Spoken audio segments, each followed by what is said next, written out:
Muy buenos días para todos y para todas. Bienvenidos a esta sesión de capacitación del ciclo de actualización para periodistas CAP, con la que damos inicio al proceso de elaboración de los reportajes grupales colaborativos.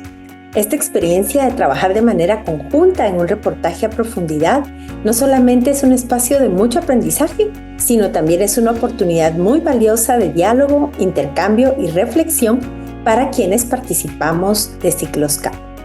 Este proceso lo realizaremos guiado por Claudia Méndez Arriaza y José Luis Sanz, dos colegas de amplia trayectoria periodística.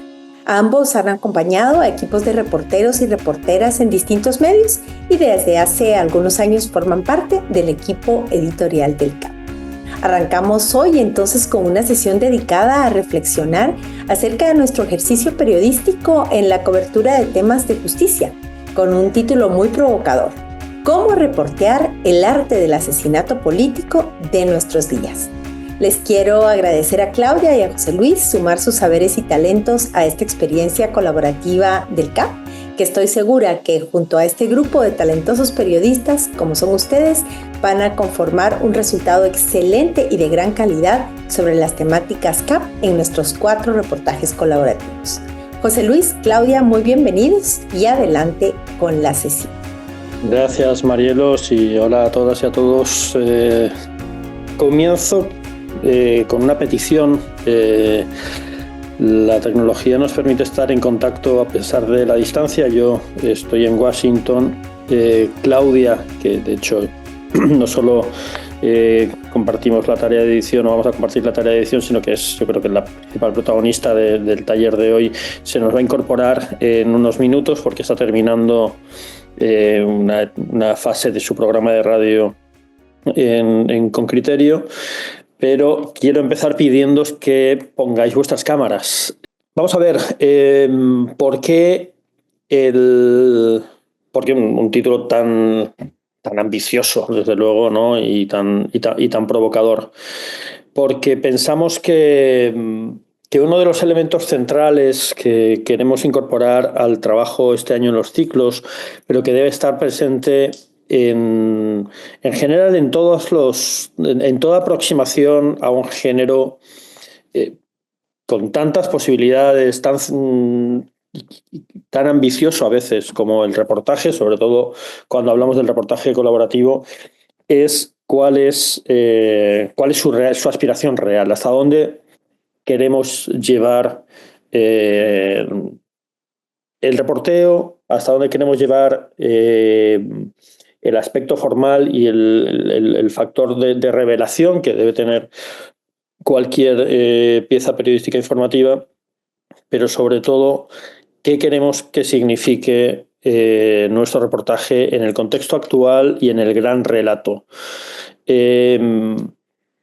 El arte del asesinato político, o recurrir al arte del asesinato político como leitmotiv para esta conversación, se debe a dos razones muy sencillas. La primera, Claudia y yo estamos trabajando en varios aspectos juntos y en las últimas semanas hicimos una relectura del arte del asesinato político, lo teníamos especialmente fresco, nos parecía valioso reflexionar sobre él, sobre esa pieza periodística que espero, confío, que conozcáis y que hayáis leído, pero además nos parece que en el contexto actual de momento político trascendente, de momento político de transición con posibilidades, voy a llamarla, del país, hacer la reflexión de cuál es nuestro rol o cuál puede ser, cuáles son todas las posibilidades de nuestra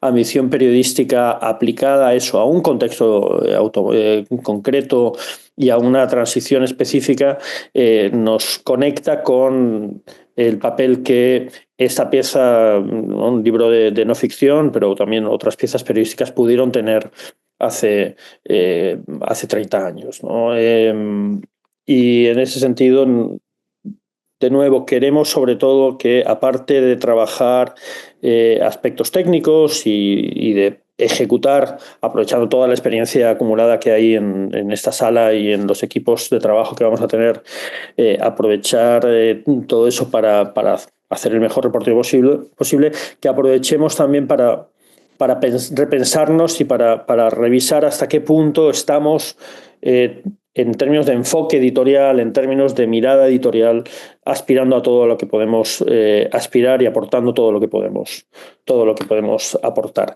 La idea de fondo es esa, es cómo conseguir que cada nota, que cada reportaje tenga la ambición de contar un país. Evidentemente, ninguna pieza periodística cuenta en sí misma todo, ¿no? El periodismo, lo sabemos todos, es un ejercicio de selección, es un eversicio.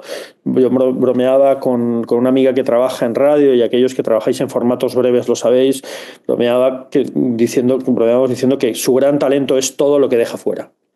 El talento de decidir qué dejar fuera, ¿no? El enorme compromiso de renunciar a contar o de renunciar a veredas, a ramificaciones de nuestra historia. Eso es parte central de las habilidades que tenemos que desarrollar como periodistas. Evidentemente, igual que nuestro rol en la sociedad es averiguar, es revelar lo oculto o explicar lo que no se comprende o dar coherencia al caos o desafiar las certezas demasiado simples que a veces tenemos como sociedad, nuestro trabajo también es seleccionar, ¿no? Nuestro trabajo es de constante curaduría. Y en ese trabajo de curaduría lo importante es que decidamos a qué dedicar nuestro cada vez más escaso tiempo y nuestras cada vez más escasas energías. El periodismo en Guatemala, en toda la región, está atravesando una etapa muy complicada. No es que nunca haya habido una fácil, pero esta es especialmente complicada. Tenemos muy pocos recursos, tenemos muy poco tiempo, tenemos muy pocas cabezas. Decidir por qué apostar, buscando la máxima trascendencia, debe ser un compromiso ético. Tratamos de que desde la formulación del tema, desde la formulación de la historia, y pero eso va a impregnar todo nuestro proceso de reporteo, haya una ambición clara en cuanto a qué complejidad, más allá del hecho aislado, queremos reflejar, ¿no? Igual que la literatura, a través de la ficción, a través de historias, la historia de personajes ficticios trata de contar una verdad, el periodismo, a través de pequeñas verdades, debe tratar de contar grandes verdades. Y estos ciclos CAP están centrados en la cobertura de temas relacionados con justicia, pero quienes sabéis o quienes hemos hecho cobertura sobre justicia, hemos trabajado en secciones, lo que se suele llamar judicial, sabemos también que hay profundas inercias, algunas de ellas yo creo que bastante empobrecedoras. Solo desde el hecho de que sigamos pensando todavía en secciones, y desde el hecho, a pesar de que las secciones en la mayoría de nuestras redacciones ya no existen como espacios estancos, pero sobre todo el hecho de que hayamos heredado la idea del periodismo judicial es muy revelador. Cuando hablamos de justicia, las palabras justicia y judicial parecen vinculadas, pero lo judicial es mucho más reductivo. Lo judicial se limita a lo que sucede en los procesos judiciales, ¿no? A lo que sucede en las cortes, a los procesos administrativos que expresan la búsqueda, ¿no?, abstracta de justicia en un país. Cuando pensamos en nuestro trabajo como un trabajo judicial, el tema central ya de nuestra cobertura, de manera yo creo que instintiva, deja de ser la verdad de lo que sucedió o no sucedió, deja de ser a menudo la aspiración a saber si lo que está sucediendo es justo o es injusto, y muy a menudo, igual que en las coberturas políticas, a menudo nos dejamos atar a la idea de lo electoral y cubrimos lo electoral además solo como si fuera una carrera de caballos. Tendemos muy a menudo a contar los procesos judiciales como si estuviéramos haciendo una crónica deportiva, como si estuviéramos contando una pugna entre actores en la que siempre hay alguien que gana y alguien que pierda, pero además en la que el centro de nuestra historia es quien gana, quién pierde, quién tiene razón o quién no tiene razón en una disputa. Eso es una versión muy castrante, muy limitante de las posibilidades que tenemos al contar procesos de justicia, tanto aquellos que contamos desde lo judicializado como aquellos que contamos teniendo en cuenta una mirada más amplia.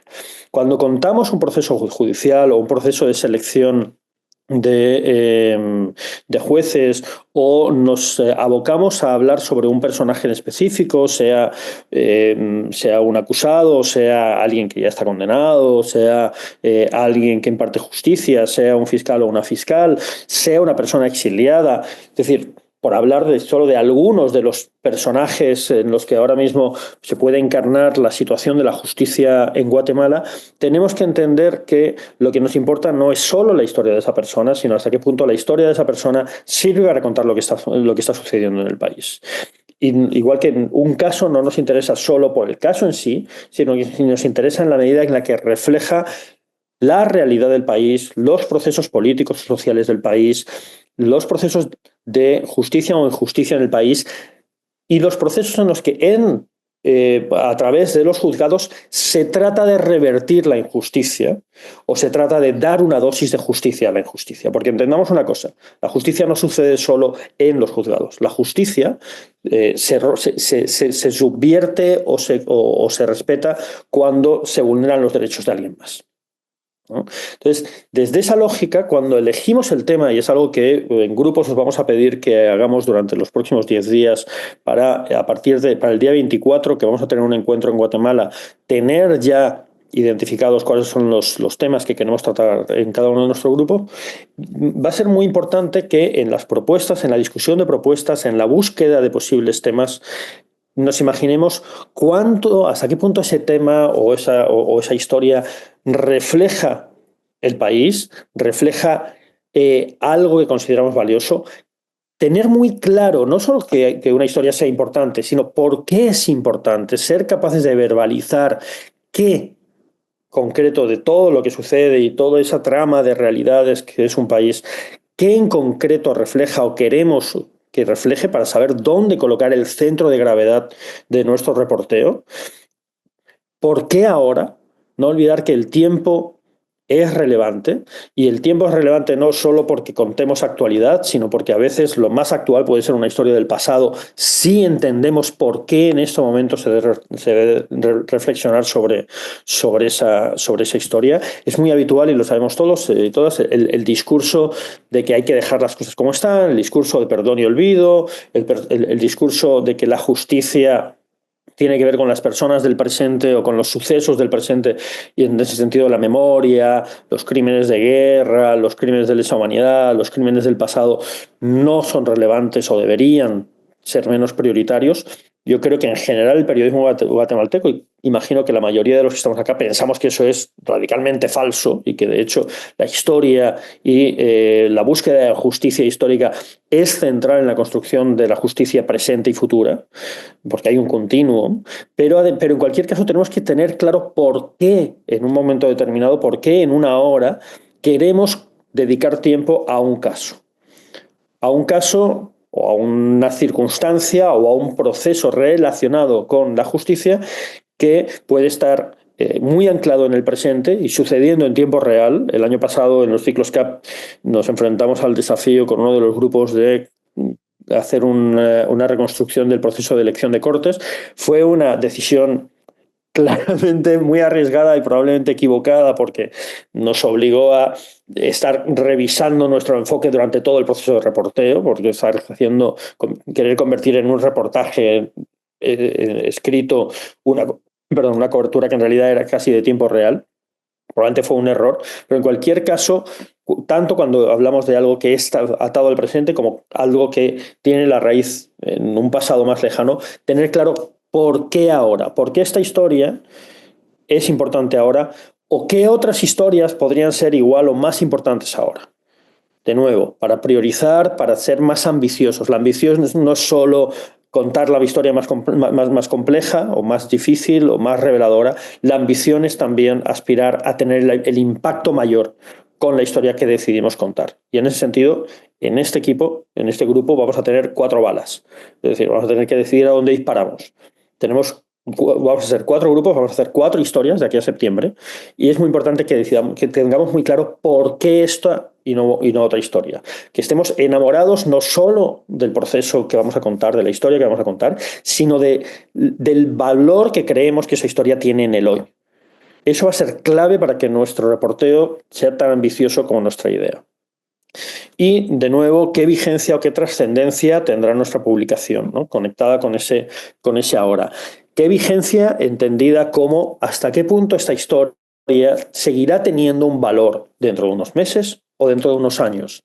El reportaje, en los ciclos y en las dinámicas de producción periodística que tenemos en nuestras redacciones, como digo, en redacciones escasas, en muchos casos en reporteo desde la precariedad y además bajo la amenaza, con lo cual muchas veces no sabemos cuántas historias vamos a poder contar en el tiempo en el tiempo presente, ¿no? Y nuestro tiempo es escaso y las posibilidades de acceso a fuentes incluso son escasas. ¿Qué vigencia ese trabajo va a tener?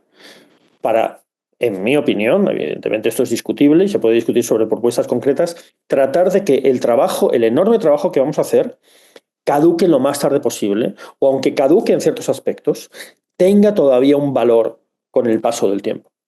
Es fascinante, y seguro que os ha pasado a muchas y a muchos, pero si no os pasará con el paso del tiempo, es fascinante cuando un reportaje que escribiste hace 5 o 10 años o 20 años, alguien lo lee y le encuentra alguna vigencia. Algo bueno hay en una historia cuando se convierte en pieza del futuro, una pieza para comprender el futuro y soporta con algún valor todavía el paso del tiempo. Debemos aspirar a eso. Y debemos aspirar a eso desde una cuestión simplemente de prioridad, de priorizar nuestros esfuerzos. ¿De acuerdo?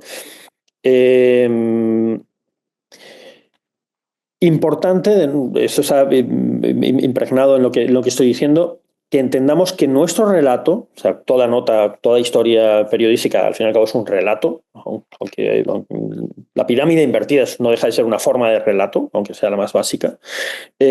Nuestro relato de hechos, ¿de qué gran relato forma parte? ¿Sí? Forma parte del relato sobre el pulso por la justicia, por el control de la justicia. Forma parte del relato contra la injusticia histórica que han sufrido los pueblos indígenas o ciertos sectores o ciertos grupos de población en el país. Forma parte de un relato aún mayor porque es un relato transnacional, que es el de la politización de la justicia en toda la región o a escala global. Tiene que ver con el gran relato de cómo en todo el continente, pero también yo diría que en todo Occidente, las Cortes Supremas y las Cortes de Constitucionalidad están convirtiéndose en el gran espacio de lucha política, y lo podemos ver en el caso, en Centroamérica lo hemos visto en el caso de Honduras, o Nicaragua o El Salvador, y el papel que han tenido en posibilitar reelecciones, por ejemplo. O el rol que está teniendo la Corte Suprema en Costa Rica para frenar ciertas aspiraciones de destrucción institucional de Rodrigo Chávez, o el rol trascendental que va a tener la Corte Suprema en Estados Unidos en la actual administración Trump, ¿no? O los procesos de reforma de tribunales que ha habido en México. Tenemos que tener claro de qué relato mayor forma parte nuestro reportaje. Para que nuestro aporte sea más universal, para poder aprender de la reflexión y de las historias contadas en otros lugares, pero sobre todo, de nuevo, para no olvidar que todo lo que contamos suma, y si no suma, resta, o como mínimo deja pasar una oportunidad valiosa, ¿no? Y de nuevo, tenemos recursos muy limitados. La ambición no es solo algo personal, la ambición es casi un deber ético en estos momentos en los que tenemos muy pocos recursos para hacer periodismo y en los que se nos trata de acercar a la mayoría de los que estáis acá, pero en general a todos los periodistas en la región. En ese sentido, también entendamos que contar un país no es solo contar los procesos políticos, es contar las culturas de un país. Cuando digo culturas no me refiero a lo folclórico. Contar la cultura política, contar la cultura ciudadana, contar las dinámicas, o por lo menos que esté impregnada, que nuestra historia esté impregnada o no ignore en un hecho, en un detalle, en una frase, que no ignore que esa frase, esa actuación, ese personaje, están enmarcados y crecen y se han desarrollado en una cultura concreta, en una cultura democrática concreta, en una cultura política concreta, en un espacio cultural que puede ser distinto y en el que puede haber una conciencia distinta de la cultura, ¿no? Y en Guatemala eso es de la cultura, perdón, de la justicia, y eso en Guatemala es más claro todavía que en el resto de la región, aunque de todos modos está en toda la presencia en la región, ¿no? Entender que, que un país, si vamos a ponernos nacionales, un país tiene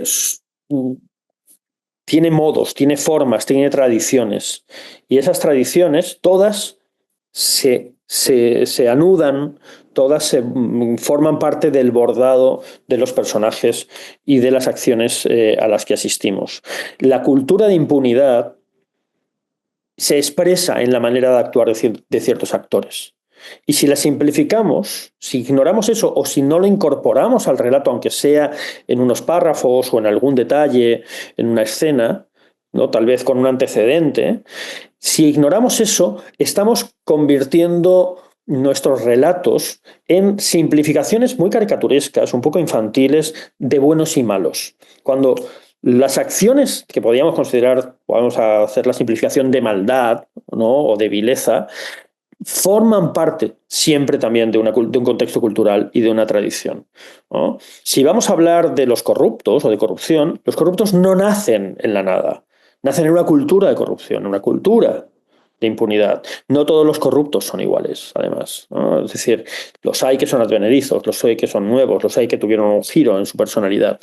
Entender que las virtudes, costumbres, defectos del carácter guatemalteco, y no me refiero al carácter guatemalteco desde esa idea un poco antropológica de es que así somos los guatemaltecos, ¿no? Sino los procesos que engendran los personajes y las realidades que vamos a contar es importante que los tengamos en cuenta. Luego decidiremos si los hacemos explícitos o no en el relato.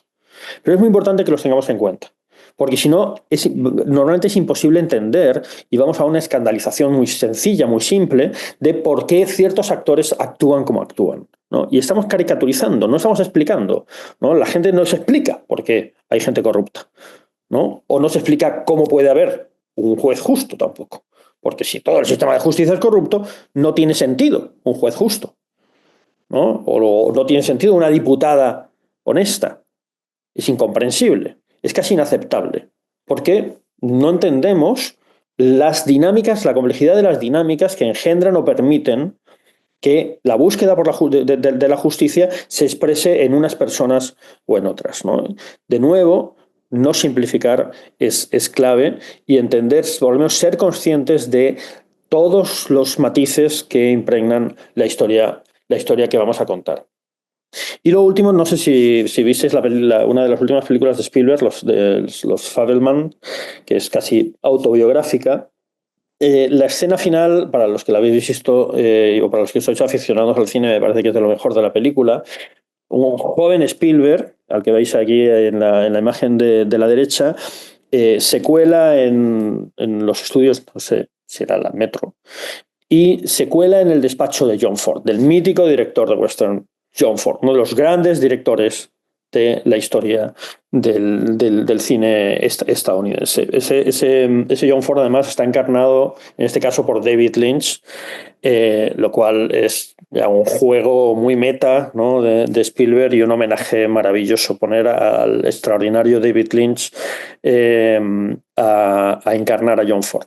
Pero hay una escena muy interesante en la que un malhumorado John Ford le dice a este joven cineasta en ciernes, que es el protagonista, le dice qué ve en dos cuadros, ¿no? que tiene puestos en su despacho. Y entonces el chaval empieza a describirlos y los describe pues de una manera como muy prosaica, ¿no? Entonces el otro se enfada y dice, no, el horizonte, ¿qué pasa con el horizonte? ¿Dónde está el horizonte? Y entonces, como podéis ver en esta imagen, en uno de los casos el horizonte está muy abajo, ¿no? Y en otro el horizonte está muy arriba. Y entonces John Ford le dice, el horizonte está abajo, el horizonte está arriba, es interesante. Si el horizonte está en el centro, no es interesante. y lo manda a tomar y lo saca casi a patadas, ¿no? Le ordena salir de su despacho. En esa pequeña cápsula de mal humor y de simplificación hay una enseñanza bella. Y es que desequilibrar lo esperado es uno de nuestros compromisos. Es una de nuestras tareas, ¿no? Y para eso tenemos que acometer la historia periodística desde la idea de desequilibrar, ya sea para que avance o para que se detenga o para que suceda algo, el relato que está sucediendo sobre algo, o sea, aportar algo sustantivo, no ser simplemente una gota más en el riachuelo del relato que va avanzando, ¿no? Y nosotros contamos cosas que forman parte de lo que está contando todo el mundo, sino además decidir cuál es nuestra mirada, ¿no? Decidir cuál es nuestro aporte. A abrazar el hecho de que nosotros decidimos dónde ponemos el énfasis. Es muy importante porque si no, de nuevo, estamos contando inercias y el periodismo debería ser lo contrario de la inercia, intelectualmente, que busquemos cómo dar nuestra mirada, nuestra voz al relato que contamos. Pero eso exige además una cosa, que es cultivar esa mirada y esa voz. Claudia nos va a hablar dentro de un rato también de esto. Pero ¿cómo nos aseguramos que si vamos a hablar de justicia, nos hemos formado en términos de qué es la justicia o de cómo opera la justicia? No solo porque necesitamos conocer eso, desde luego, si vamos a contar historias que tienen que ver con procesos judiciales, tenemos que entender profundamente los procesos judiciales, sino que tenemos que entender el porqué de la construcción de cierta manera, o sea, por qué se construyó de cierta manera el sistema judicial, en este caso de Guatemala, o por qué operan como operan los sistemas de elección de cortes y o sea, a qué aspiraban y qué logran o qué no logran, ¿no? Pero de nuevo, necesitamos cultivar nuestra mirada con lecturas, necesitamos cultivar nuestra mirada con historia, necesitamos comprender la historia para contar historias que tengan sentido en la historia. Y perdón por el trabalenguas, ¿no? Pero necesitamos conocer nuestra historia. Nada tan importante para contar el presente como conocer nuestra historia y tener una mirada más profunda. Y para esto, dos claves que os pedimos. Bueno, la segunda ya la decía, hay que cultivar la mirada y la comprensión. Uno, porque es nuestro trabajo, pero dos, porque de nuevo es nuestra responsabilidad ética. O sea, la realidad es compleja. La realidad es relevante. La realidad que vamos a contar y la realidad que contamos afecta a la vida de gente. En muchos casos afecta a la nuestra, pero en cualquier caso afecta a la vida de gente. Hay gente que sufrió, hay gente que ganó, hay gente que perdió en las historias y en los procesos que vamos a contar. Tenemos una responsabilidad con esa gente y es estar a la altura de lo que les pasa, estar a la altura de su historia. Saber más, leer más, discutir más, hacer más preguntas, entender más, preguntarnos más, es una responsabilidad que tenemos con los protagonistas de la historia que contamos, con quienes estuvieron antes, con las víctimas, desde luego, pero en general también con quien vendrá después o quien tiene la oportunidad de hacer algo. Necesitamos asumir como compromiso, de nuevo, ético, el estar a la altura de las historias que contamos, exigirnos más, tratar de comprender más, ser más conscientes de la complejidad de la realidad. Y para esto, podemos haber invertido aquí el orden, es especialmente importante desconfiar. Y desconfiar no solo es desconfiar, evidentemente hay que hacerlo, de lo que nos dicen las fuentes o de las versiones que recibimos, y entonces hacer el trabajo, aplicar el método periodístico de verificación, ¿no? Y siempre entrevistar si se puede a una fuente más, siempre si se puede buscar un documento más, siempre pedir detalle, porque en el detalle es donde vamos a encontrar las coincidencias o las divergencias o las inconsistencias, porque en el documento es donde vamos a encontrar un punto de partida a menudo más sólido para luego aceptar que hay cosas que nunca sabremos, ¿no? Pero por lo menos tener ciertos elementos de certeza, si no del hecho, de cómo quedó retratado, o si no de la justicia o injusticia de un hecho, de los argumentos que se dieron para una resolución o para sentar una realidad, ¿no? O para impactar que los sistemas procesales impacten o no de una forma u otra en la vida de gente. Entonces, desde luego desconfiar, pero también desconfiar de lo que leímos, de lo que leemos y de lo que hicieron otros periodistas. Esto es clave. El relato periodístico, por tradición, suele descansar sobre el relato periodístico anterior. Lo hacemos muy a menudo. A mí me parece que lo hacemos demasiado a menudo. Es decir, aceptamos como verdad, como hecho, lo que dijeron otros antes. Evidentemente,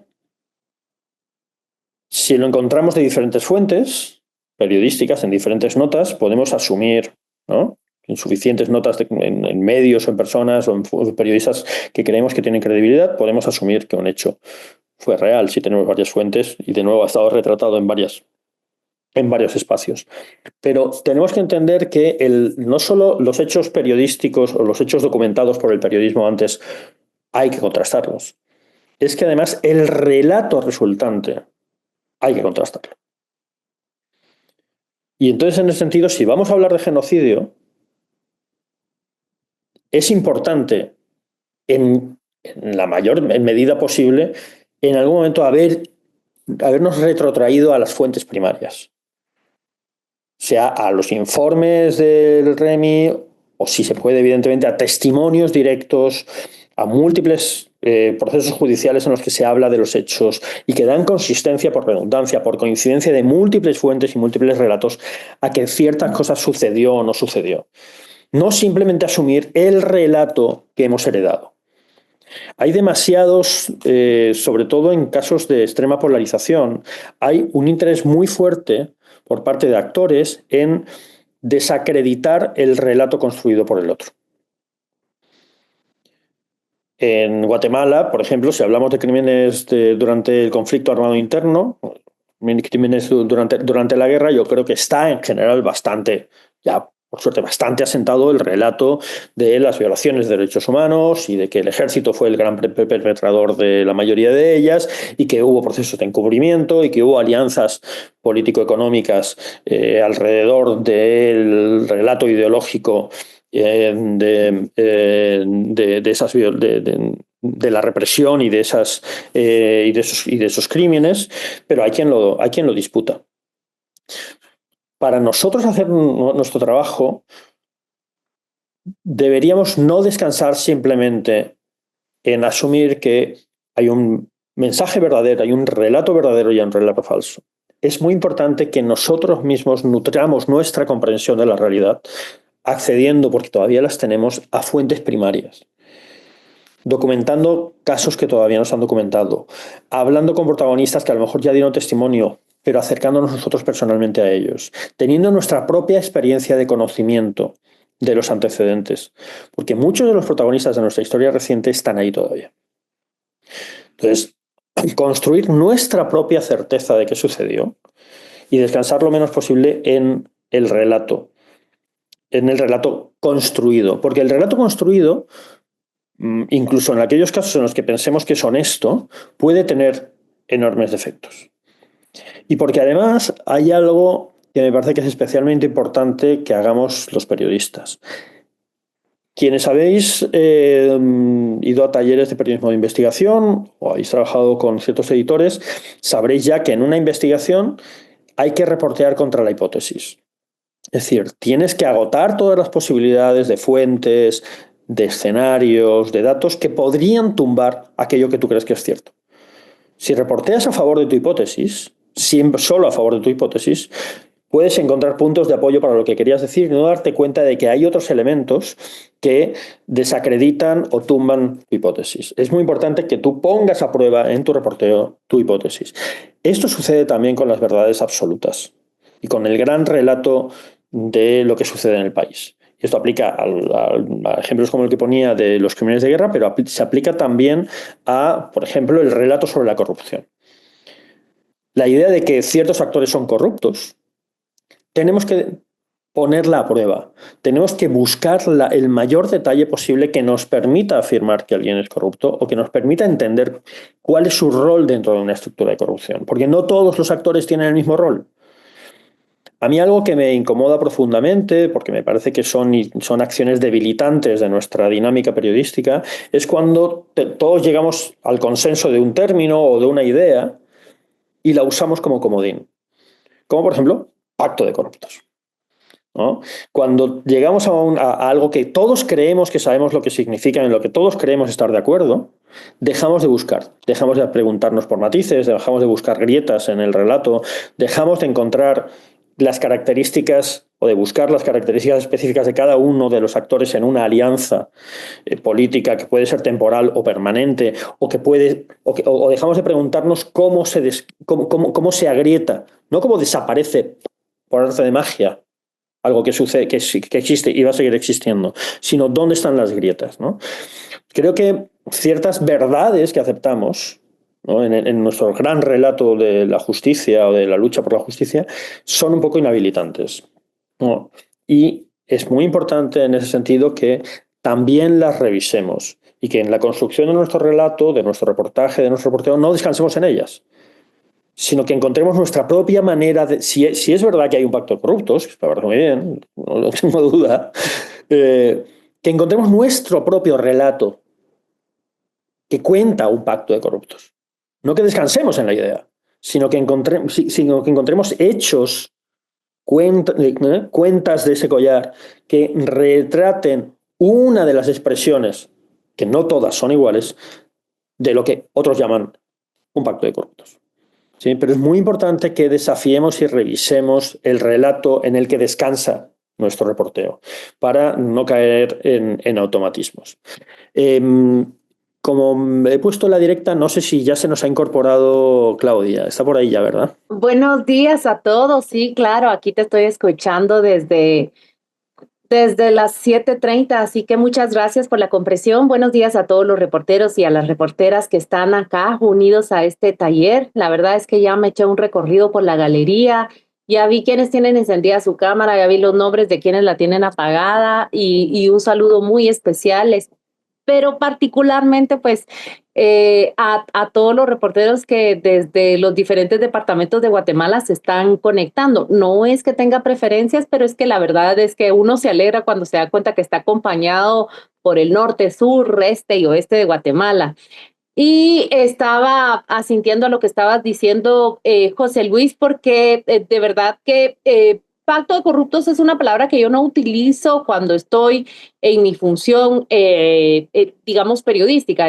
Me refiero específicamente cuando estoy delante del micrófono o cuando estoy escribiendo, pero sí la uso detrás de las cámaras, la uso fuera de los micrófonos porque me sorprendió mucho cuando a finales del 2023 una reportera de la televisión australiana vino y yo le explicaba, mira, es que es una alianza de partidos tradicionales. Ah, el pacto de corruptos, me lo dijo en inglés y yo dije, pero ya se sabe esto hasta en Australia, todo el mundo lo sabe.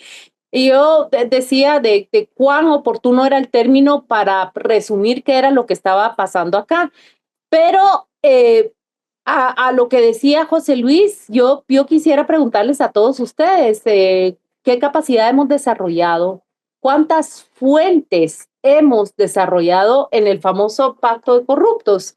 ¿Quién tiene, digamos, la habilidad de describir por ejemplo, y como están ubicados en diferentes espacios, ¿en qué están? ¿Qué piensan? ¿Cuál es su explicación o cuál es la justificación a muchas de las medidas que toman? Porque es que para entenderlo y para conocerlo también hay que reportear por dentro. Pero una vez ya vamos a pasar a cómo reportear en estructuras que son opacas. Antes bien,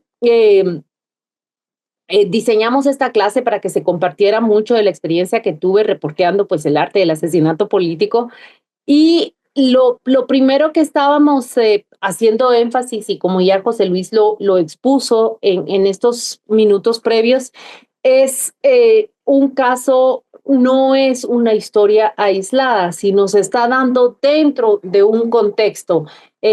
Los asesinatos de mujeres, el caso de Melissa Palacios, no es aislado, sino se da dentro de un contexto primeramente local y luego nacional.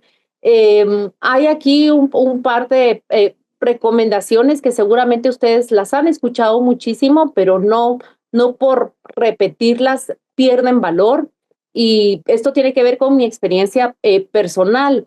¿Cómo comprendía yo lo que el caso Gerardi significaba en la historia del país? Bueno, en primer lugar, tengo que reconocer la edad que tenía, pues era muy corta. Yo tenía 21 o 21 años cuando empecé a reportear el caso Gerardi. Tenía 23 o 24 cuando realicé las entrevistas a los acusados del asesinato de Monseñor, de la ejecución extrajudicial. Y es una edad muy corta para comprender todo lo que ha ocurrido, pero sí existen herramientas que le pueden a uno cortar, ayudar a cortar esa brecha de la edad. Y sobre todo, yo no había tenido una educación, ¿cómo decirlo? Mi educación. Estuve en un colegio en donde ni siquiera tocamos la historia reciente del país. Ya se podrán ustedes imaginar eso. Un colegio que repasamos los libros de texto y pues supimos que Cristóbal Colón descubrió América y luego que los mayas desaparecieron. Eso fue lo que yo aprendí en mi colegio cuando estudié en la universidad.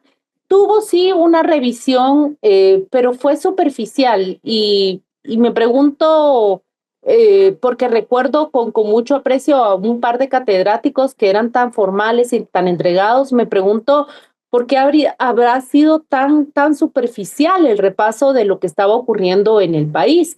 Así que a los 21 o 22 años, cuando estoy empezando a cubrir el caso Gerardi, tenía que comprender de qué se trataba, porque no era una ejecución extrajudicial, no era un crimen grande, un crimen de impacto, sino era un crimen dentro de una historia y una historia del país que había sido marcada especialmente por el conflicto armado y marcado especialmente por el gran proyecto que teníamos, señor Gerardi, y la ODA a partir de la recuperación y de la memoria histórica de ese conflicto armado. Así que leer para entender, sí.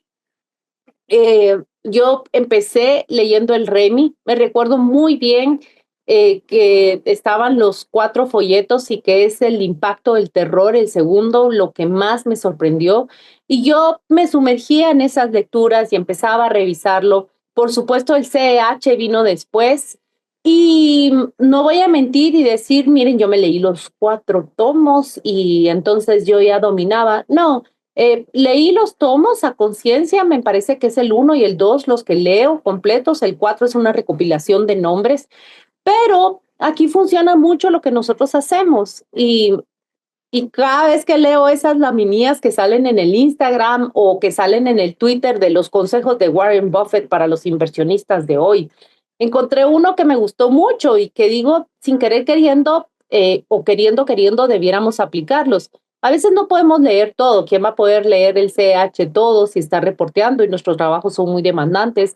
¿Quién iba a poder leer? Bueno, Remi, de esos 2 tomos se pueden, digamos, fácilmente consultar, ir viendo por capítulos, pero también nosotros tenemos una herramienta muy poderosa y que nosotros estamos todo el tiempo conversando con la gente y entrevistando a la gente. Y cuando yo tenía a la mano las personas que estaban trabajando tanto en un proyecto como en el otro, y entonces Warren Buffett dice, por lo menos habla con 5 personas o con 8 personas distintas cada día o algo así, dice el consejo, no lo estoy repitiendo literal. Y ahora que volteo atrás me doy cuenta que sí, yo lo leía, pero también hablaba con las personas que integraban las instituciones que habían elaborado los informes. Y me recuerdo muy bien que fue una de las personas que me dijo, pero tú ya comprendiste la diferencia entre los 2 informes. Y yo, no, explícamela tú. Y tenía pues esa ventaja de tener hablado en una conversación quien me explicara la metodología de uno y del otro. Entonces esto me permitía a mí ir comprendiendo que todo lo que miraba en el crimen de Monseñor Gerardi estaba de verdad inmerso en una historia que era muy compleja y que lo compleja que la hacía me hacía comprender quiénes eran los actores que se estaban enfrentando en ese crimen y en esas cortes. La historia de Guatemala también hay un libro, me recuerdo que fue el de Jorge Luján Muñoz, que el que empecé a leer en el primero o segundo año que estaba haciendo ya periodismo, y que como era un libro muy práctico, la verdad, me permitió a mí también ir reponiendo todas esas fallas o ese déficit que yo traía de mi educación. Las noticias, ¿cómo no? Porque si estamos leyendo las noticias, pero si nos vamos únicamente a la página de las noticias que están publicando sobre los temas que estamos siguiendo, nos vamos a quedar cortos, porque aunque no lo parezca, lo que estaba pasando en el Ejecutivo, lo que se estaba definiendo en el Congreso, lo que se estaba definiendo en las Cortes, pues todo tenía relación. ¿Cómo no iba a tener relación? Imagínense ustedes la ley de amnistía que empezaba a hacerse consultas ante la Corte de Constitucionalidad, y luego lo que nosotros veíamos ventilado dentro del caso Gerardi. O cómo no iba a tener relación con la historia que yo estaba reporteando el hecho de que se presentaban las primeras demandas de genocidio allá en el año 2000 y 2001. Monseñor había sido asesinado, pero las organizaciones de derechos humanos no se detuvieron. Y recuerdo que fue la de la Fundación Rigoberta Menchú, una de las demandas por genocidio que se presentaron casi que paralelas.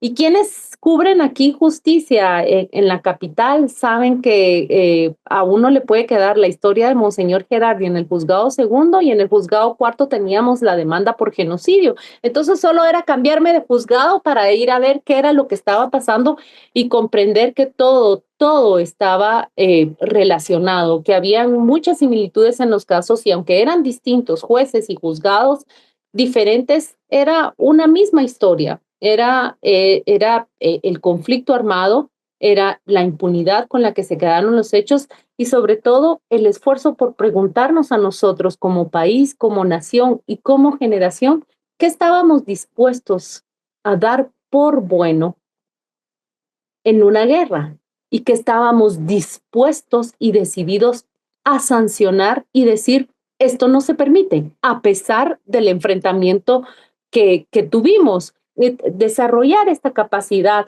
entre los 22, 24 años no sucedió, digamos, no sucedió únicamente por las coberturas, no sucedió así. Sucedió a partir de las lecturas y de la profundidad y de la perspectiva que me pudieron generar esas lecturas. Ahora bien, solo que quería volver a la anterior para agotar la, la, ay, muchas gracias. Pues sí, ya está agotado tener esa capacidad de relacionar, y creo que vale la pena que hagan el ejercicio en sus libretas quienes están cubriendo, por ejemplo, hoy el caso de Kevin Maluf, digamos, el caso de Melissa Palacios. Sí, están en diferentes juzgados, los separan que 250 kilómetros quizás de distancia, pero ¿cómo pueden relacionarse? Y dentro de la historia del país, ¿qué es lo que está uniendo un caso con el otro? ¿Por qué los estamos viendo de esa manera? ¿Es esto resultado de lo que definimos hace 10 años al crear juzgados de femicidio, al aprobar nuestras leyes de violencia contra la mujer? Lo que estamos viendo, estos grandes, medianos o pequeños casos, ¿qué nos están diciendo 10 años después de aceptadas o de aprobadas estas leyes? ¿Cómo se ven los esfuerzos por finalmente luchar contra esta violencia en la justicia? Y ahora sí, ya pasamos al título del plan de entrevistas y las intenciones que vamos a tener en cada una de las entrevistas que hagamos, especialmente si estamos dentro de instituciones que son opacas o dentro de instituciones que están completamente cerradas, no solo para un periodista, sino para la población. Dice, los documentos o fuentes oficiales, qué profundidad y matiz se puede lograr al hablar con esos actores clave, o qué profundidad y matiz podemos lograr al confrontar a esos actores clave con los documentos que nosotros estamos pudiendo obtener del expediente judicial.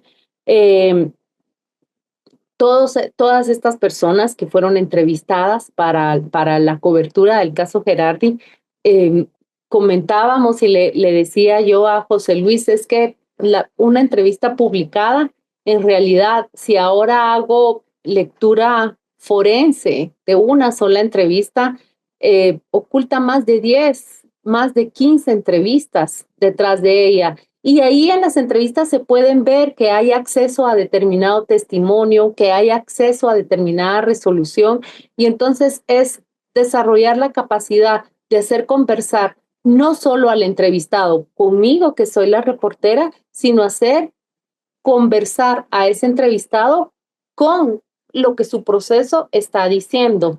Por ejemplo, la declaración de este testigo dada en tal juzgado relacionada a este proceso te termina implicando, te termina contradiciendo completamente. ¿Qué respondes a lo que él dijo en A, B y C de su declaración ante el juzgado? Creo que eso es lo que tiene ya cuando se logra reconstruir lo que es el arte del asesinato político.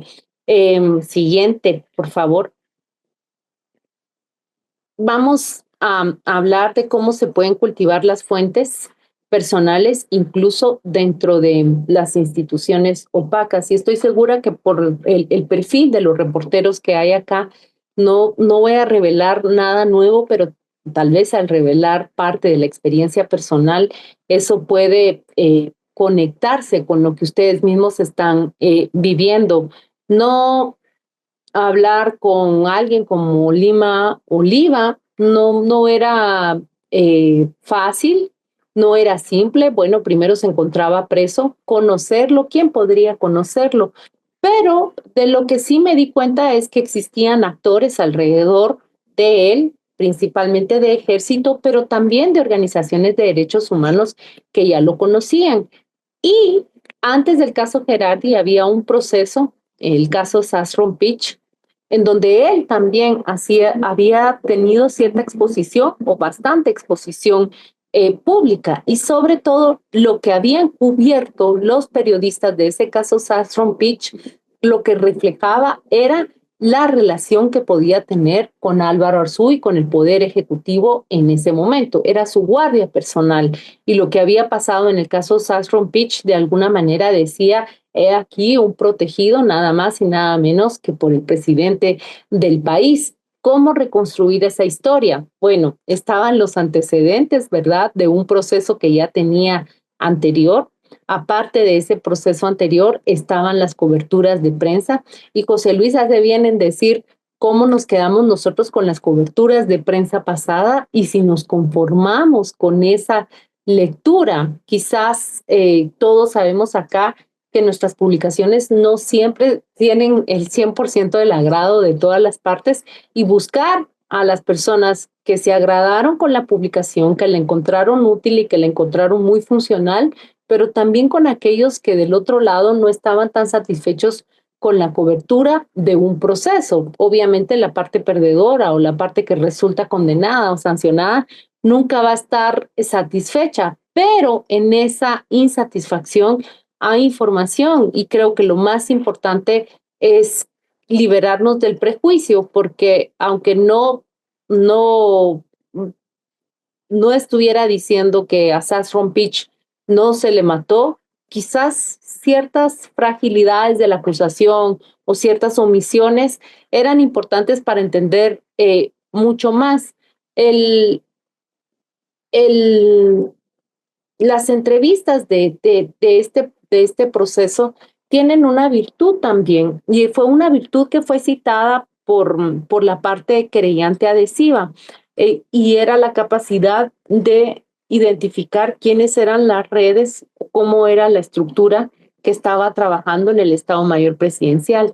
Hoy que ya han pasado tantos años, he logrado hablar con los fiscales que investigaron y que llevaron adelante el caso, y ahora ellos tienen una visión mucho más compleja de lo que fue el caso. Por ejemplo, están convencidos de que debió ser llevado como un magnicidio y no como una ejecución extrajudicial. Están convencidos de que la estructura que se movió alrededor de todo el operativo previo, durante y después fue en realidad una estructura de inteligencia que solo entró a operar con determinadas facciones o determinadas unidades del Estado Mayor Presidencial.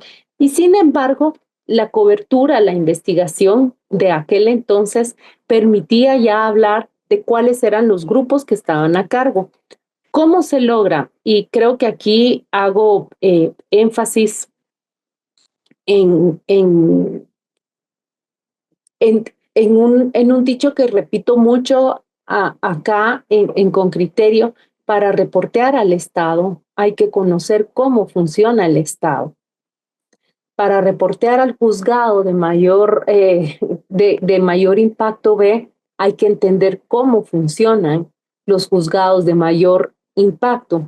Con esto, ¿qué es lo que quiero decir? Es que si nosotros podemos conocer mínimamente cómo funciona un sistema judicial, cómo funciona el proceso, y entiendo que ya tuvimos una clase sobre el proceso penal, eso es fundamental para que cuando nos digan la jerga jurídica sobre todo es confusa, pero yo sé que aquí hay reporteros de temas judiciales que cuando nos dicen no es una reposición, nosotros entendemos rápidamente a qué se refieren. No, mira, es una reposición a la resolución que tomaron. Ah, ok. Entonces ya sabemos, sé que estoy ya metiéndome a hablar en un lenguaje que no es legible para todos, pero esa capacidad de saber qué es una reposición, que no es una apelación, nos permite a nosotros conocer mucho más de lo que las palabras comunes le están revelando a los demás. Aquí comparto otros detalles que desarrollé o que tuve a la hora de reportear este caso, y era lo que les estaba comentando, conversar para conocer. Quizás no pueden entrevistar directamente al juez, pero pueden conocer ya al oficial. Y cuando las personas empiezan a conversar sobre el trabajo directamente, cómo se lleva a cabo en el juzgado, qué está pasando en el proceso, y no hay un micrófono, no hay una grabadora, no hay una cámara de por medio, ellos nos pueden ayudar a conocer mucho más de lo que nosotros no conocemos. Tener la libertad de preguntarle a ese secretario o ese juez, mire cómo es que funciona, por qué las notificaciones oficiales se van después o por qué se van 2 días después, y llegar a comprender eso. En el caso concreto, yo les quería compartir, no conocía a Gerardi, pero sí conversé con mucha gente que lo conoció. Conversé con reporteros, les preguntaba, mira, tú lo entrevistaste, mira cómo era, mira cómo Fuente era regañón, mira cómo era abierto, y poco a poco llegar a su círculo más cercano, a las personas que trabajaron con él, para que lo pudieran describir. Y luego tampoco conocía a los Lima, porque en realidad no los conocía, pero sí pude identificar que dentro del ejército, que en el caso Gerardi estaba visto como un todo, y se le culpaba a la institución, digamos, de todo el crimen, en realidad dentro del ejército habían militares, habían oficiales que estaban en contra de todo lo que había sucedido. Y al estar en contra, empezaron ellos mismos a describir qué era lo que había pasado o quiénes y qué papel jugaban, por ejemplo, los Lima dentro del ejército, dentro del Estado Mayor Presidencial y sobre todo dentro del Comando Antisecuestros. Aquí viene una confesión que muy pocos saben, pero para llegar a realizar la entrevista de Lima Oliva, en realidad yo ya había tenido un primer fracaso. Había sido una entrevista de 3 horas que yo había llevado a la redacción, obviamente, era un gran entrevistado, pero finalmente yo aquí lo escribo, que hay que fallar para aprender, pero se requiere un buen editor y sobre todo un reportero humilde para aceptar sus fracasos. Yo recuerdo que mi editor en ese momento era Carlos Menucal, leyó la primera entrevista y me dijo, ay, Claudia Méndez, ¿cómo te usó Lima Oliva para mandar un montón de mensajes? Y yo le dije, mira, ¿cómo así? ¿A qué te referís? Porque obviamente yo con la expresión más o menos así me sentía como ofendida. Y luego o sea, yo releía la entrevista y yo le decía, pero mira, es que está buena, sí, pero lo que está haciendo ahí él es difundiendo su información, sus mentiras. O sea, hoy lo llamaríamos su desinformación, sus fake news, y yo lo estaba dejando ir libre por la entrevista sin ni siquiera consultarla. Fueron 3 horas de entrevista, no sé cuántas de transcripción, no sé cuántas de edición, pero finalmente esa primera entrevista nunca vio su luz. Fue con todo el derecho que tiene un editor, ¿verdad? Eh, mm, pues no bloqueada, sino no se permitió su publicación, no reunía, no tenía la calidad de contraste que debía tener. Y gracias a ese gran fracaso, yo aprendí esa técnica que utilizaba Lima y después entonces yo lo miraba en la televisión, cómo recurría a la misma técnica que a mí me habían mis editores dicho, ay no, pero esto es que no lo puedes permitir. Y eso me preparó y me permitió llegar mucho más formada a la entrevista que finalmente se publicó y que se publicó, el segundo intento se dio un año después o 6 meses después, no fue inmediato, de verdad. Ya les dije que el ejército, a pesar de que es visto como un todo a lo largo y ancho de este proceso y con muchos prejuicios que están fundamentados, yo no voy a venir a negar tampoco la historia, pero había que desarrollar la capacidad de comprender que no eran todos y que dentro de la institución, por más opaca que fuera, existían aún oficiales, existían soldados que tenían una vocación democrática y existían, porque encontré dos que tenían no solo la vocación democrática, sino ellos también manifestaban una sed de justicia por lo que había ocurrido y por cómo estaba afectando a todos este crimen. Así que creo que tenemos que pasar a la siguiente slide. Y aquí ya entra José Luis a hablar del valor del acceso humano y del periodismo cara a cara. Voy a tratar de sobrevolar esta parte y ser rápido para que nos quede tiempo para hacer una dinámica de trabajo en grupos. Pero retomando uno de los elementos que se decía en una de las diapositivas anteriores, ¿no? ¿Dónde está la cabeza del reportero o reportera, ¿no? Cuando está haciendo una entrevista que aspira no solo a recoger frases, ¿no? Sino a recoger ideas de estructura o ideas que apelan a lo estructural de lo que está sucediendo, ¿no? o a las dimensiones mayores, pero también entrevistas que nos permiten acercarnos a elementos que no son solo verbales, ¿no? Eso requiere dos cosas. Primero, siempre me pareció maravillosa una vieja cita que se atribuye a diferentes dramaturgos, ¿no? Una de esas máximas que operan en el mundo del teatro y que se atribuyen a muchos, pero que nadie sabe exactamente quién lo dijo, y es que la mejor improvisación es la mejor preparada. Llegar a una entrevista con el mayor conocimiento posible sobre la persona a la que entrevistas, sobre lo que sucede, es clave para poder captar y detectar, como decía Claudia, inconsistencias, contradicciones, falsedades, simplificaciones, ¿no? Pero ya digo, a veces simples falsedades. Entonces, ir preparado, saber de lo que estamos hablando y conocer con la mayor profundidad posible el tema es una herramienta clave de entrevista. Pero lo segundo también es tener claridad de que nuestro proceso de aprendizaje está sucediendo ahí. Entonces, por un lado, lógicamente depende de capacidades de tiempo, depende de prioridades, depende de tener claro hacia dónde queremos llevar, como decía al principio, la intención de fondo de nuestro reporteo, ¿no? Que queremos retratar, poder dedicar tiempo en la entrevista o permitir o guiar al entrevistado hacia que reflexione también en ocasiones sobre el pasado, que reflexione sobre su mirada y sobre el contexto en el que suceden las cosas. Perdón. Es decir, no solo ir como quien va a una fuente a traer agua, a recoger una versión o a recoger declaraciones, ¿no? No todas las entrevistas son simplemente de contraste. Toda entrevista, sobre todo las más complicadas, las que hacemos con los protagonistas, independientemente de cuál sea su rol en la historia que estamos reporteando,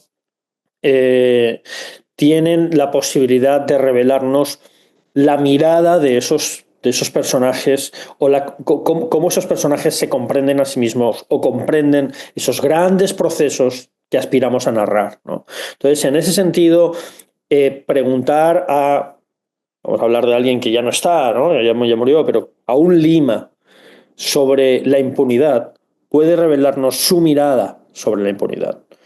No porque lo que nos vaya a decir sea honesto o no, o porque lo que nos vaya a decir nos revele algo que sabemos o no, sino porque le ubica en el contexto y nos permite ver dónde se ven ciertos personajes dentro del contexto general, ¿no? En lugar de asumir y simplemente aceptar, dar por válida nuestra idea de dónde una persona o un personaje está en el contexto, desafiar eso o tratar de complementarlo con cómo esa persona se ve dentro del contexto puede ser profundamente revelador. Puede ser, de nuevo, revelador acerca de la cultura de impunidad que hay detrás, la cultura de acción, la cultura de poder, la cultura de victimismo o la cultura de incapacidad de lucha o la cultura de persistencia que hay en un entrevistado o en cierto grupo de actores que se encarnan en un entrevistado concreto, ¿no? Preguntar, por ejemplo, a víctimas del genocidio acerca de qué significa que haya habido varios juicios, o qué significa que todavía haya quien lo niega, o qué significa que sus hijos crean o no crean o den una importancia diferente a lo que les sucedió, no te ayuda a reconstruir hechos en términos de acciones específicas sobre qué sucedió, o no te ayudan a construir un relato sobre si un caso va a terminar o no en condena, pero te ayudan a que se entienda qué significa en los procesos sociales, familiares, humanos, un juicio. Y estar abiertos a hablar de esto pasa por, de nuevo, tener una base y tener una reflexión previa, pasa por tener un buen cuestionario en el cual del cual puedes saltar, porque como si fuera una especie de salvavidas, siempre puedes volver al cuestionario. Es muy difícil durante una entrevista hacer artificios, permitirte el lujo de lanzar una pregunta en plan expedición de pesca a ver qué pasa, cuando eso puede hacerte perder el hilo de la entrevista. Yo soy de los que cree en el cuestionario escrito o impreso, aunque luego no lo uses, o aunque no lo necesites. Pero cuando vas solo a traer, en realidad puedes saber cuáles son las preguntas que vas a hacer y solo hacerlas. Cuando te permites pensar, que la conversación te impacte, que la conversación te genere otras preguntas, es muy fácil irte por una ramificación y cuando te das cuenta has dedicado 20 minutos a hablar de un aspecto que no tenías planeado, y necesitas volver al hilo para asegurarte de que ciertas preguntas que son imprescindibles las haces. Entonces, vamos a pasar de lo general a lo específico. Yo siempre estoy a favor, quienes han trabajado conmigo lo saben, del cuestionario escrito, del cuestionario súper detallado, aunque luego te saltes la mitad de las preguntas y no las hagas, ¿no? Pero como quien ha hecho guión o documental lo sabe, el guión está luego para poder romperlo, pero hay que tenerlo. Igual que en la televisión o en la radio en directo, hay una escaleta, luego la rompes y la rehaces o te adaptas, pero la tienes, ¿no? Esto aplicado a la entrevista. Y además, porque eso te permite además pensar en elementos que no son solo verbales, como decía antes. Los gestos, las actuaciones, las incomodidades, cómo una persona se desenvuelve. El reportaje está cada vez más, el reportaje periodístico, que digamos, cuando los géneros eran puros y los periódicos se hacían en papel, parecía que eran muy estancos, ¿no? Y la crónica era una cosa y el reportaje era otra. Ahora mismo la mayoría de géneros son muy híbridos y la mayoría de reportajes tienen un elemento potente, audaz, refrescante de crónica de descripción de la situación de la entrevista, de crónica de descripción de un gesto, aunque propiamente la estructura no sea toda una crónica. Los momentos cronicables, los gestos de un entrevistado, los silencios de un entrevistado, las dudas, siempre y cuando lo hagamos con transparencia y con justicia, con respeto al entrevistado, no para manipularlo, no para dramatizar de manera injusta una situación. es importante, ¿no? Pero de nuevo, esto solo lo vamos a poder detectar si entendemos, si hemos leído entrevistas anteriores, si comprendemos al personaje y si comprendemos lo que está en juego en la conversación o en el hecho que contamos para ese personaje o para otros actores.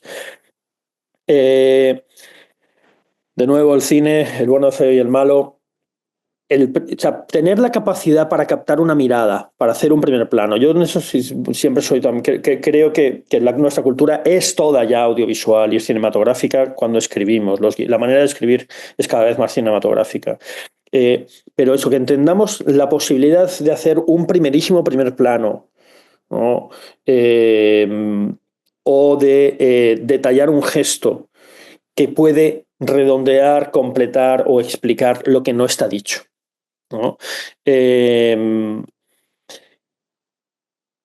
Y en ese sentido, de nuevo, los vacíos, lo que no se quiere responder, el hecho de que alguien en 3 ocasiones se niegue a responder una pregunta o desvíe la atención, podemos escribirlo, no lo olvidemos. O sea, podemos escribir en un reportaje, cuando le preguntas a este señor sobre esto, solo responde la tercera vez, ¿no? O aunque le preguntes 3 veces, cambia la conversación y gira hacia acá. Ese hecho que no es verbal, o que es verbal pero es de omisión, puede ser tan revelador como lo que se dice.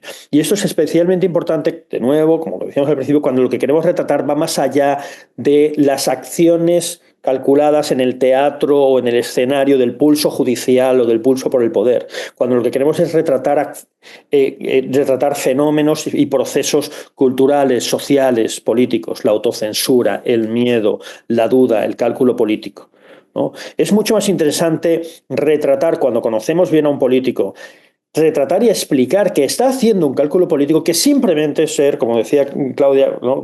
como un canal para que envíen sus mensajes de cálculo político, ¿no? O de operación política.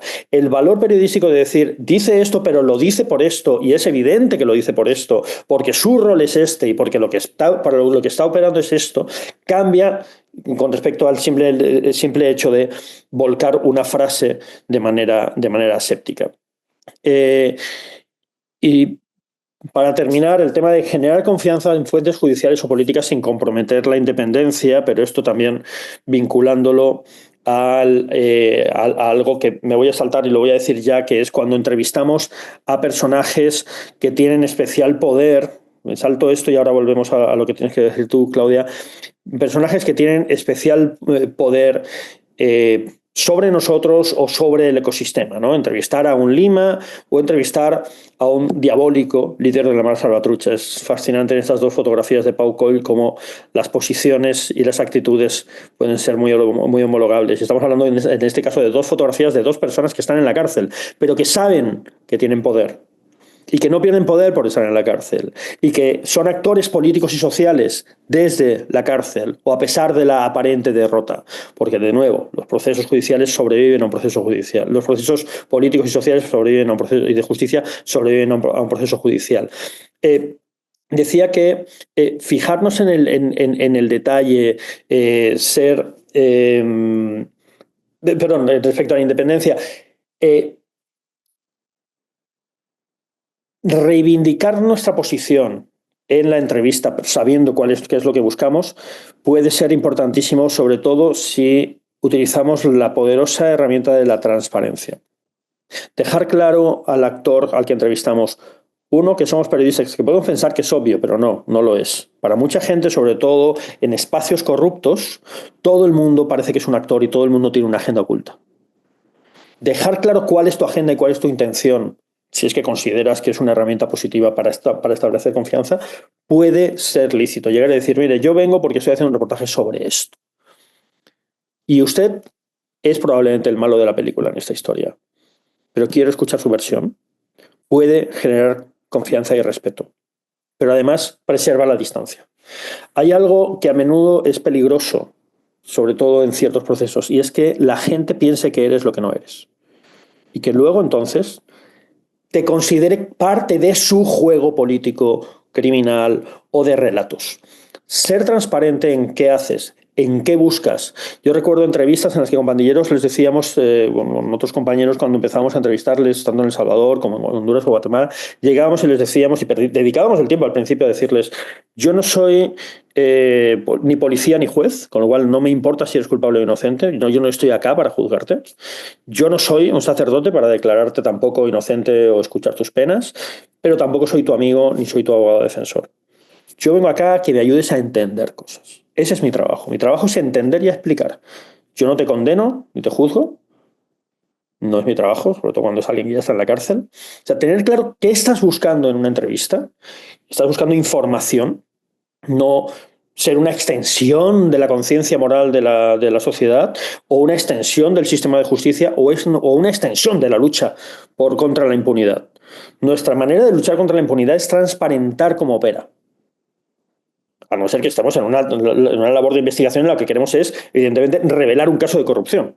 En ese caso, sí, lo que queremos es transparentar una acción concreta de corrupción y la entrevista será probablemente para solo exigir datos. Pero cuando estemos en un reportaje que a lo que aspires a contar un proceso o una realidad más compleja, como sucede en el arte del asesinato político, transparentar cuál es nuestra ambición puede ser una herramienta de confianza, pero también al mismo tiempo una herramienta de protección. ¿Sí? Para dejar claro que nosotros no somos un actor de ese juego político de intereses. Nosotros somos somos observadores, comprometidos con la complejidad y comprometidos con escuchar la mirada de todos los actores. Eso muy a menudo funciona en esas dos vertientes. Nos permite ser más agresivos, porque ya hemos dicho, venimos por este lado.